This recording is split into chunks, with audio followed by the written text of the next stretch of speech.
Hôm nay Ân sẽ dẫn Châu tới tham quan một ngôi biệt thự mà Ân thiết kế khá là tâm đắc, đó là biệt thự Dũng Sương. Biệt thự Dũng Sương được thiết kế dựa trên cái cơ sở hài hòa giữa cảnh quan thiên nhiên đối với lại toàn thể khối công trình, về cái hướng thông thoáng tự nhiên và toát lên một cái nét hiện đại. Như vậy thì không biết là cái ý tưởng và cái phong cách thiết kế cho cái căn biệt thự này là gì ạ? Toàn bộ cái ý tưởng và cái phong cách thiết kế của nhà mình là hoàn toàn là dựa trên sự thống nhất hài hòa giữa ý kiến của chủ nhà, cũng như quan điểm thiết kế của kiến trúc sư đối với lại cảnh quan xung quanh. Nó được thiết kế theo một cái định hướng thông thoáng tự nhiên, hòa hợp với thiên nhiên và hết sức là hiện đại để phù hợp với lại cái phong cách thời đại.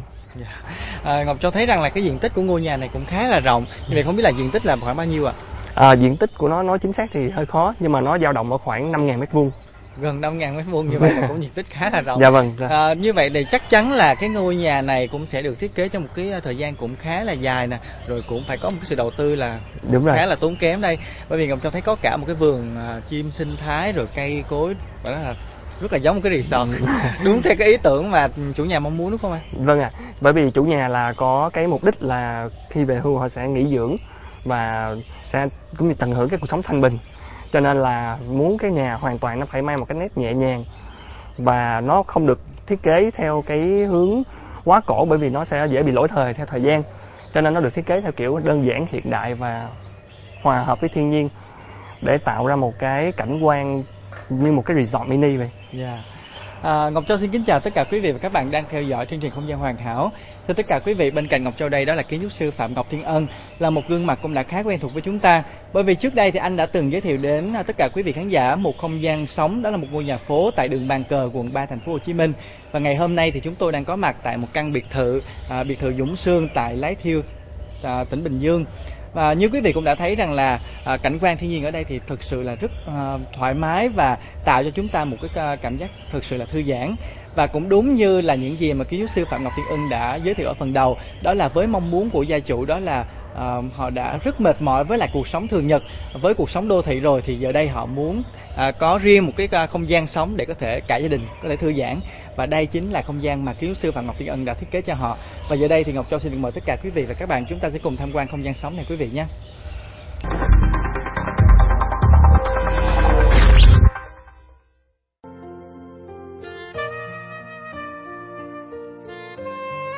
Sau một thời gian dài mệt mỏi với cuộc sống đô thị, chủ đầu tư cần một ngôi biệt thự cho nhu cầu nghỉ dưỡng với cảnh sắc thiên nhiên hài hòa, song các tiện nghi sinh hoạt phải cao cấp. Sở hữu một mảnh đất rộng gần 5.000 m², vốn là vườn cây măng cụt và trái cây trên một địa hình đất bùn. Chủ nhà mong muốn biến mảnh đất này thành khu nghỉ dưỡng cho cả gia đình.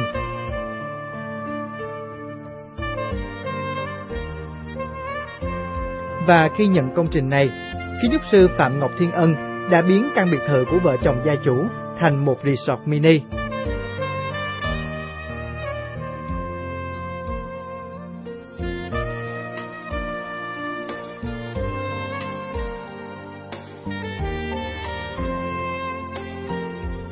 Biệt thự Dũng Sương với tên của vợ chồng gia chủ đã thật sự là thiên đường nghỉ dưỡng cho những thành viên trong gia đình.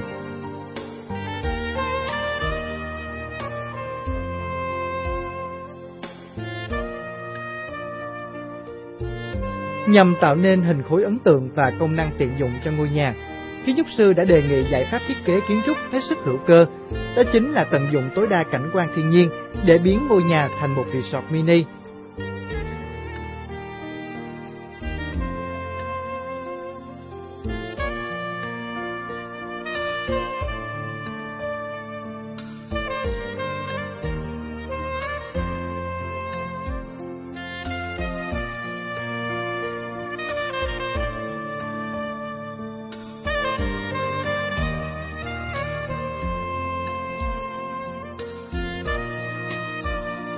Vì khu đất có địa hình trũng thấp, phương án ôm nền nhà cao hơn mặt đường 2 mét đã tận dụng phần dưới thấp làm gara xe, phần trên là quy mô của ngôi biệt thự.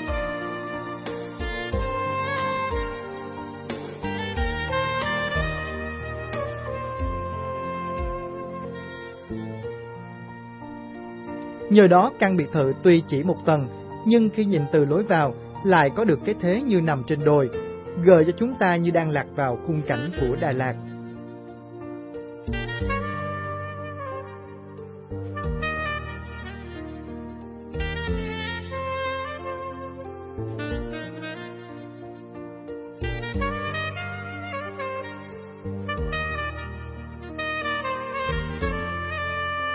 Trong khuôn viên sân vườn, chủ nhà trồng rất nhiều cây xanh với các gốc cây to để tạo bóng mát, xen kẽ là những loại cây kiểng, cây ăn trái, chậu sen.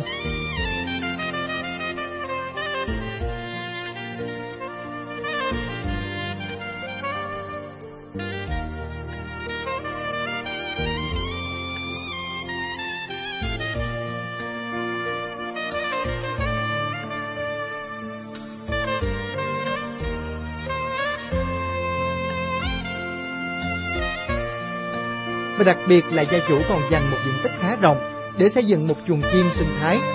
Đây vừa là nơi thỏa mãn lòng yêu thiên nhiên, vừa là dàn nhạc thiên nhiên ấn tượng cho căn biệt thự đầy lãng mạn này.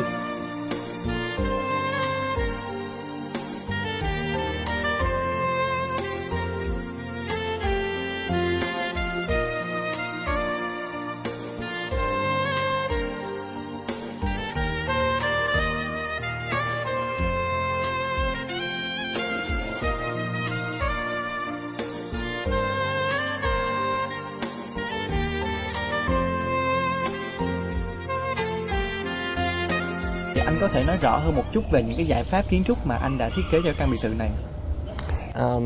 Giải pháp thiết kế cho cái ngôi nhà của mình á thì nó tương đối là nó khá phức tạp. Bởi vì khi mà Ân nhận được cái yêu cầu của về phía chủ nhà cho việc thiết kế với cái khu đất như thế này, thì nói chung cái ấn tượng đầu tiên của Ân là cái khu đất này á, thì Châu cũng biết rồi, nó nằm trên Lái Thiêu, rất là nhiều cái vườn trái cây. Thì bản thân khu đất này cũng là một dạng vườn trái cây. Thì nó chủ yếu ở đây là cây như cho thấy là cây măng cụt. Thì cái ấn tượng đầu tiên của Ân là cái hệ thống kênh mương và đất đai rất là chằng chịt về cây cối, nó rất là sinh thái. Thì nó rõ ràng nó cực kỳ phù hợp với cái việc thiết kế theo phong cách sinh thái, nhưng mà đồng thời nó đem lại một cái khó khăn rất là lớn về mặt địa hình. Thì như Châu biết đó, làm một cái công trình á, cái địa hình nó quan trọng lắm, bởi vì nó ảnh hưởng tới vấn đề nền móng. Thì như khi Ân quan sát trên hiện trạng thì Ân thấy rõ ràng đây là một cái địa hình đất rất là yếu. Bởi vì thứ nhất là do địa hình đặc thù của việc trồng cây á, người ta đào rất là nhiều cái mương nước vào trong khu đất, cho nên cái đất nó sẽ bị ngậm nước và nó rất là yếu. Cho nên công việc đầu tiên của Ân sau khi đã nhận được cái thiết kế cái đơn hàng thiết kế của bên chủ nhà, thì Ân đã đề nghị tiến hành các cái bước theo đúng một cái quy trình xây dựng theo tiêu chuẩn. Tức là đầu tiên là Ân sẽ cho khảo sát lại toàn bộ hiện trạng, là Ân vẽ lại toàn bộ cái hiện trạng này với vị trí của từng cây măng cụt, để Ân sẽ quyết định là mình sẽ giữ lại chỗ nào và mình phá và dỡ chỗ nào, để mình giữ lại được cái cảnh quan sinh thái thiên nhiên của khu đất, và đồng thời là mình cải tạo nó để cho nó hòa hợp với công trình của mình. Ân đã chọn cái giải pháp kết cấu cho công trình là giải pháp ép cọc, và cũng như hồi đầu đã nói đó, là chủ nhà rất là thích với cái phong thái thiên nhiên. Họ muốn gợi lên một cái cảm giác như ở trong một cái resort, có đồi, có sông suối, có hồ bơi, cây cảnh. Thì cái việc mà tạo ra một cái địa hình đồi dốc rất là quan trọng, bởi vì nếu như ngôi nhà mà nằm lọt thỏm xuống so với mặt đường thì lại không hay về mặt phong thủy cũng như về mặt địa thế cảnh quan của toàn ngôi nhà. Cho nên cái gợi ý, và sau khi gợi ý và thống nhất với chủ nhà thì sẽ thống nhất là nâng cái toàn bộ cao độ của nền trệt lên cách mặt đường khoảng 2 mét, để mà khi mà như Châu thấy là từ ngoài nhìn vào, nhà mình nó sẽ như là nằm trên đồi, nó có triền dốc